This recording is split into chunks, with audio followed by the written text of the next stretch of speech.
Ви го представуваме филмот Вилијам. Филмот започнува со пловидба на траект низ морето. Го гледаме момчето Вилијам, како гледа низ прозорецот. Додека се приближуваме, го забележуваме неговото карактеристично лице. На предавањето за неандреталци кај професор Јулијан Ридел, тој безобразно ги опишува како глупи и диви животни. Понатаму зборуваше за Дарвиновата теорија, кој би можел да каже за интелигенцијата на самите животни. Тој открива да е еден невосилизиран примерок на неандреталец е откриен од страна на професор Гудвин Томас на еден кампус. Примерокот е наречен Вилијам, поирскиот антрополог кој прв го идентификува ваквото откритие како посебен вид. Професор Ридел го завршува предавањето, предлагајќи користење на Вилмановата ДНА за создавање на жив неандреталец. Докторката по медицина професор Барбара Сулман по репродуктивна ендокринологија беше присутна на предавањето. Тие двајца покасно се среќаваат во ресторанот тој ден како би разговарале за можностите за клонирање на Вилијам, објаснувајќи дека процесот нема да биде лесен, но дека е возможен. Таа го прашува зашто толку тој ги сака неандреталците. Тој ја води во својата лабораторија кој покажува делови од камен кој ги избрусал Homo sapiens. Иако го избрусал неандреталец, тој кажува дека би можеле многу да научиме од својот најблизок роднина доколку го оживиме. Со одобрување на колежот тие започнуваат со клонирање на неандреталец, со што им траба неколку години. Самиот проект доведе до жестока дискусија на колежот помеѓу професорите. Дали е етично да финансираат ваков проект за клонирање на луѓе? На крајот Боб Клајборн, директор на колежот, одличи да го затвори проектот. Оваа постапка ги разочара Барбара и Јулијан кој дадоа срце и душа за овој проект изминативе години. Барбара предлага проектот сепак да заврши. Јулијан прашува кој ќе го носи ембрионот, со што Барбара одговара дека таа ќе го носи. Тие се венчат во Невада сад. Неколку месеци подоцна Барбара почнува да добива болка и раѓабе. Медицинските сестри се шокирани од необичниот изглед на бебето. Јулијан и Барбара го гледаат прв пат Вилијам. После ова Јулијан оди во колежот за да каже дека успешно се родило неандреталец на Боб.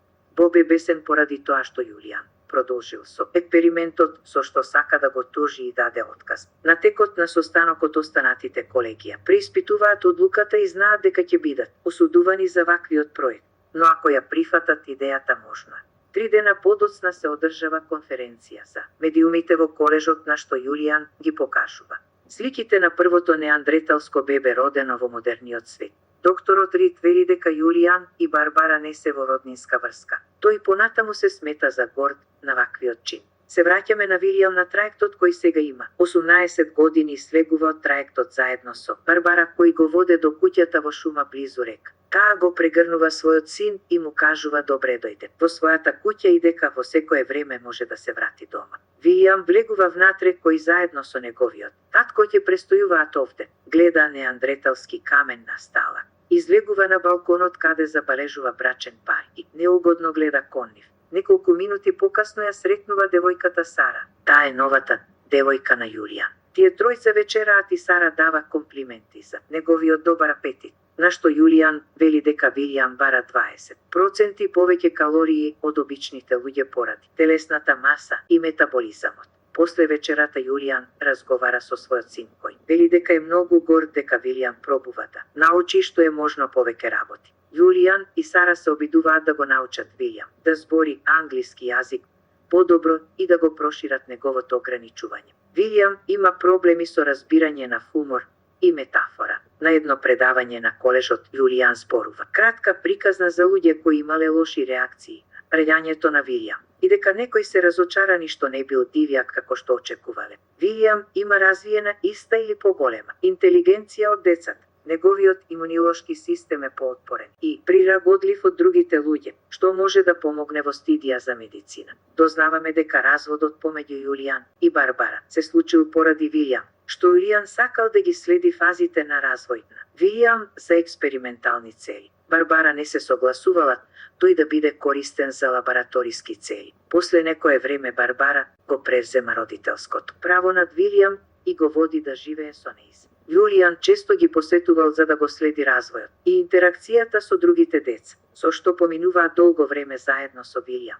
Неколку години подоцна, додека возел велосипед во шума. Вилијам се среќава со неколку други тинејџерина. Негови години кои го навредуваат и го бркаат, пошто го стигнуваат тинејџерите. Но со својата надприродна снага ги совладува. Родителите на тинејџерите поднесуваат пријава, но тоа никој не го сваќа сериозно. Барбара го советува Вилијам.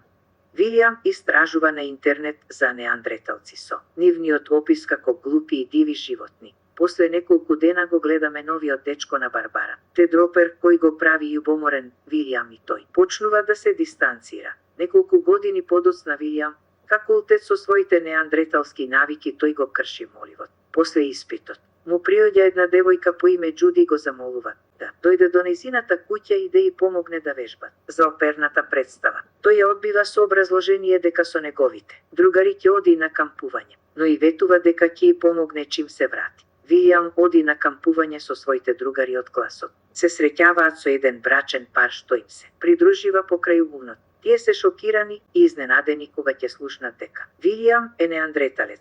Девојката радознало го прашува дали некогаш сака да се врати назад, на што тој одговара дека сака. После кампувањето Вилијам и помага на Џуди со текстот за оперската представа. Пред да наспати таа вечер, се бакнуваат додека паѓа завесата за крајот на представата, тој продолжува, но е одбиен. Барбара и Јулијан се среќаваат да разговараат за стандардизираните тестови на Вилијам. Неговите оразци не одговараат на било кој предпознатлив модел. Интензивното учење ќе биде од корист. Вилијам повторно ќе поднесе пријава за факултет. Јулијан е шокиран и бесен кога ќе дознае дека Барбара ја повлекла пријавата без негова дозвола. Влегуваат во кратка дискусија за Вилијам каде би требало да живее. Барбара му предлага да зема хонорарна работа. Јулијан сака да се пресели кај него. Каде ќе Вилијам ќе треба да одличи сам, затоа што за неколку дена ќе наполни 18 години. Вилијам е на прошетка со своите другари каде дискутираат за пријавите за факултет и каде ќе бидат примени, вклучувајќи ја и Џуди која ќе оди во Колумбија. Во меѓувреме судбината на Вилијам е неизвестна. Се среќава со своите родители каде разговараат како тие сакаат тој да продолжи. Барбара се противи на Јулијан тој да продолжи со својот експеримент. Јулијан вели дека имунолошкиот состав на Вилијам може да биде клучен за помош на милиони луѓе. После голго размислување Вилијам одлучува да оди на факултет, но само ако таму биде како студент. Јулијан е воодушевен и предлага на Вилијам да се пресели кај него и тој да го подготви за приемниот испит за факултет. Утре дента Јулијан го прегледува тестот на Вилијам и е во шок според малиот напредок на неговиот син. Се лути на Сара која не го научила како треба и ја хрла хартијата во лице и излегува низ куќата без зборови. Видно течат солзи низ лицето на Вилијам. Сара се обидува да го смири говорејќи дека неговите резултати се многу добри. Го вади на прошетка низ шумата, таа разговара со него за својот живот и како нејзините родители мислеле за нејзината иднина. Слично како Вилијам, таа се обидува да го развесели на различни теми, вклучувајќи и љубовта спрема пењето. Тие продолжуваат во прошетката која станува романтична. Таа вечер Сара го става цвеќето во вазна која Вилијам ги го подарил. Ниви прекинува Јулијан кој ги прашува каде биле и зошто Вилијам не учи. Вилијам заминува во својата соба и го бушка каменот на неандреталец. Следното утро Сара го носи Вилијам на приемниот испит за факултет. Вилијам повторно го крши својот молив, пошто Господи посматра останатите во просторијата кои немаат никаков проблем со користење на молив. Тој зема молив повторно кој повторно го крши. Тој излегува од просторијата и додека шета Господи гледаат луѓе и се смеат на неговата појава. Го посетува доктор Гудвин кој го води да виде остатоци од добро сочуван неандреталец од кој е тој клониран. После внимателното истражување Вилијам утврдува дека сочуваниот неандреталец на припаѓа овде, а ниту тој. Сара ја контактира Барбара во врска со Вилијам поради исчезнувањето после приемниот испит и дека не го зел својот мобилен телефон. Во меѓувреме Вилијам оти на едно од предавањата на Јулијан.